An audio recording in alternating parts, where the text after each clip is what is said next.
বাঙালির বিনোদন এখন হাতের মুঠোয়। Click download the app now. চেকটা এসি পেই ছিল, তাছাড়া সেটা আপনার নামেও ছিল, তাই চেকটা ভাঙিয়ে কখনোই আমি টাকাটা তুলতে পারতাম না। আচ্ছা, তুমি রেডিওতে গান গাইবে? রেডিও? হ্যাঁ, রেডিওতে। আমি কৌশিক ভদ্রকে বলে দেব, আশা করি সামনের সপ্তাহে রেকর্ডিং হয়ে যাবে। কি খুশি তো? হ্যাঁ দিদি, খুব খুশি আমি। আমি কোনো কথা শুনতে চাই না। কাল যদি পরীক্ষা ভুন্ডুল হয় তাহলে কিন্তু আপনাকে হাজতবাস করাবো, এই বলে গেলাম। পরেশ, আসছে। কিরে চল। বুঝতেই তো পারছো, পরের দুয়ারে কাজ করি। কাল থেকে যদি আসতে বারণ করে দেয়, না খেতে পেয়ে মারা যাব। কিরে 6:30 তো বাজে, তোকে তো 7টায় স্টেজ দেবে বলেছে। না মানে মালকিনের হুকুম, আমি যেন এখান থেকে 7:05 বেরোই। আচ্ছা, তোমরা একটা কাজ করো না, তোমরা দূরে কোথাও গিয়ে একটুখানি দাঁড়াও, আমি ঠিক চলে আসবো। কি আর করবে, চলো কোথাও গিয়ে দাঁড়াই। হ্যাঁ চলো। এখন আপনাদের সামনে সঙ্গীত পরিবেশন করবে পরেশ ব্যানার্জি। তাই পরেশ ব্যানার্জিকে মঞ্চে আসার জন্য অনুরোধ করছি। নাও পড়ে নাও। পরেশ ব্যানার্জি, তুমি যেখানেই থাকো আমাদের স্টেজে চলে এসো। এই একটু সেন্ট লাগিয়ে আনতে পারতিস তো? হ্যাঁ, ইয়ার কি পরে মারবে, মাইকে তোমার নাম পরেশ অ্যানাউন্সমেন্ট ব্যানার্জি, করছে, শুনতে তুমি পাচ্ছ যেখানেই না? থাকো, আমাদের স্টেজে চলে এসো। যাস। আবার কি হলো? আরে পরেশ ব্যানার্জি, সেট টিফিনটাই খুলে তুমি গেল। মঞ্চে তোমাকে নিয়ে তাড়াতাড়ি পারি চলে না, এসো। একটা চটিও কিনতে পারো না? আরে ভাই, আমি যে কি গেঁড়া কলে সংসার চালাই, ওটা একমাত্র ভগবানই জানেন। পরেশ ব্যানার্জি, তুমি মঞ্চে তাড়াতাড়ি চলে এসো।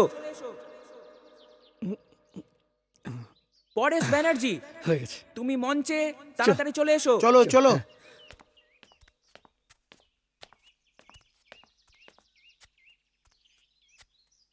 নমস্কার।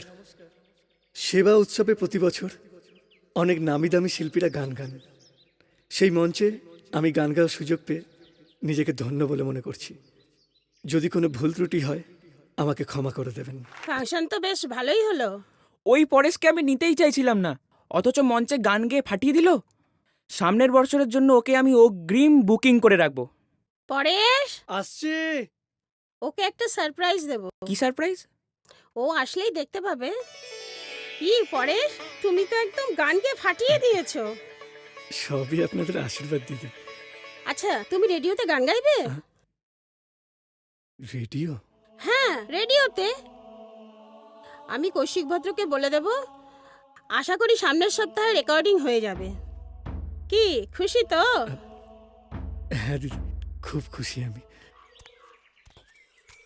ও পরেশ, তুমি এসে গেছো? হ্যাঁ। তোমাকে এক জায়গায় যেতে হবে। কোথায় যেতে হবে? বেগবাগানে সিএমডি এর অফিসে। আচ্ছা। এই নাও, এই কাগজে ঠিকানা দেওয়া আছে। তুমি সোজা 3 তলায় উঠে গিয়ে দাসবাবুর সঙ্গে দেখা আচ্ছা। করবে। উনি তোমাকে 65,000 টাকার একটা চেক দেবে। আচ্ছা 45 নম্বর বাস ধরে বেগবাগানে গিয়ে নামবে।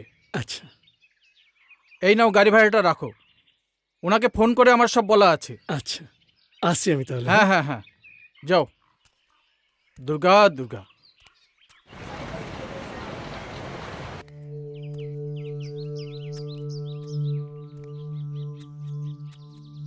দুটোর সময় চেক পেয়ে গেছে, আর এখন বাজে 5:30। এখন আসার নামগন্ধ আছে? একটা জোচ্চোর ছেলেকে চেক আনতে পাঠালাম। আর 10 মিনিট দেখব, এর মধ্যে যদি না আসে তাহলে থানায় ফোন করতে হবে।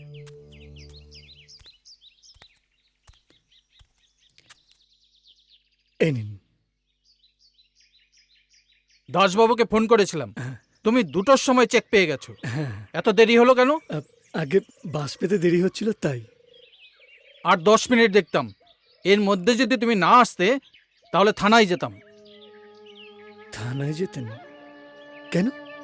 হ্যাঁ, এত বড় অ্যামাউন্টের চেক, অথচ তুমি আসছো না। তাই চেকটা এসি পেই ছিল, তাছাড়া সেটা আপনার নামেও ছিল, তাই চেকটা ভাঙিয়ে কখনোই আমি টাকাটা তুলতে পারতাম না।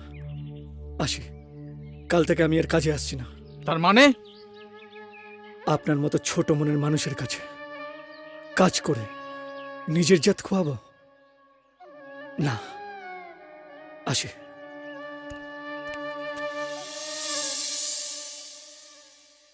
বাপ রে বাপ, তুমি যে কাহিনী তোমার বললে এ নিয়ে তো একটা দস্যুর মতো নাটক বানানো যায়। তবে যাই বলুন কাকু, আমি না খেতে পেয়ে মরে যাব, কিন্তু বাড়ি ফিরে যাব না। আর বাপের কোনো সম্পত্তির ভাগও আমার কোনো লাগবে না, এটাই আমার প্রতিজ্ঞা।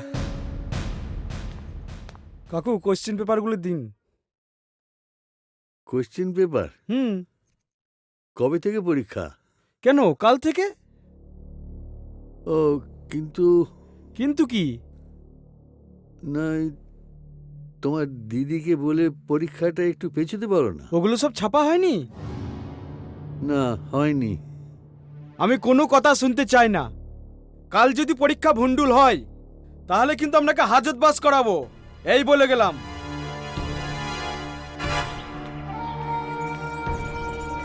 কি হয়েছে?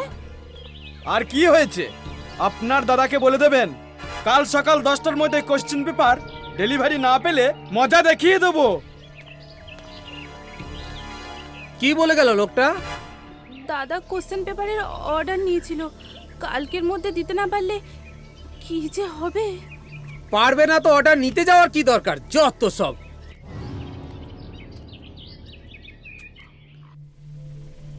কি যে করি, পরেশটাও তো কদিন ধরে আসছে না, কি করবো বুঝতে পারছি না।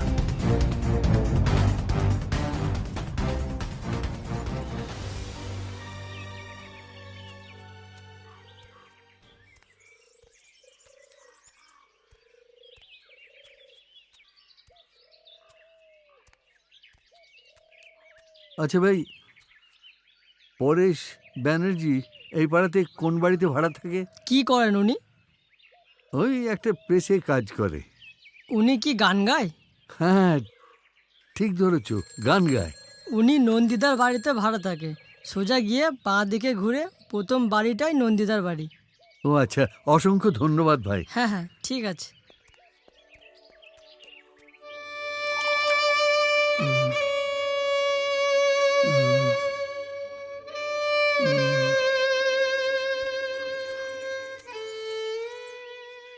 বাড়িতে কেউ আছেন? আসি, রুগী সামলাবো না, বাইরের লোক সামলাবো। আমাদের বাড়ির মিংসেটা কোন চুলে গেছে কে জানে। কি যে করি, মাথাও তো কাজ করছে না।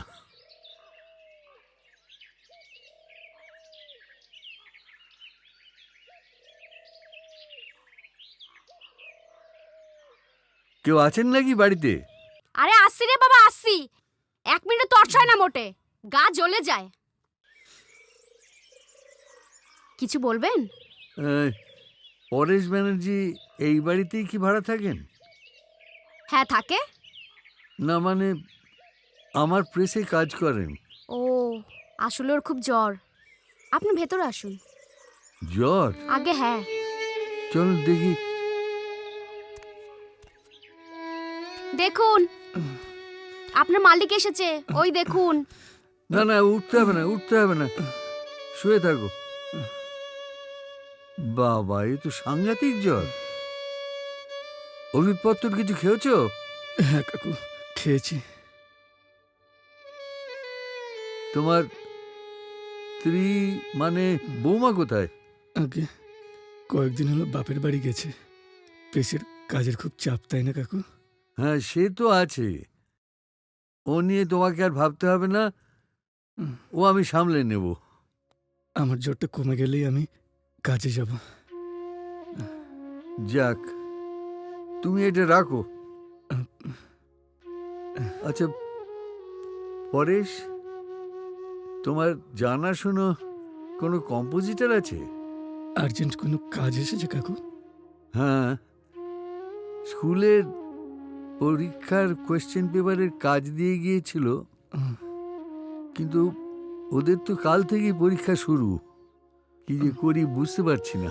কাকু, আমার জানাশোনা একজন কম্পোজিটর আছেন, কিন্তু অনেকটা দূরে থাকেন। আপনি প্রেসে যান, আমি দেখছি তাকে কিভাবে খবর দেওয়া যায়। ও আচ্ছা, ঠিক আছে, তাহলে আমি আসি। আচ্ছা, আসি বাবা। হ্যাঁ আসুন। কাকুর সম্মান কিছুদিন নষ্ট হতে দেবো না। দরকার হলে আমি এই শরীর নিয়েও রাত জেগে কাকুর কাজটা করে দেবো।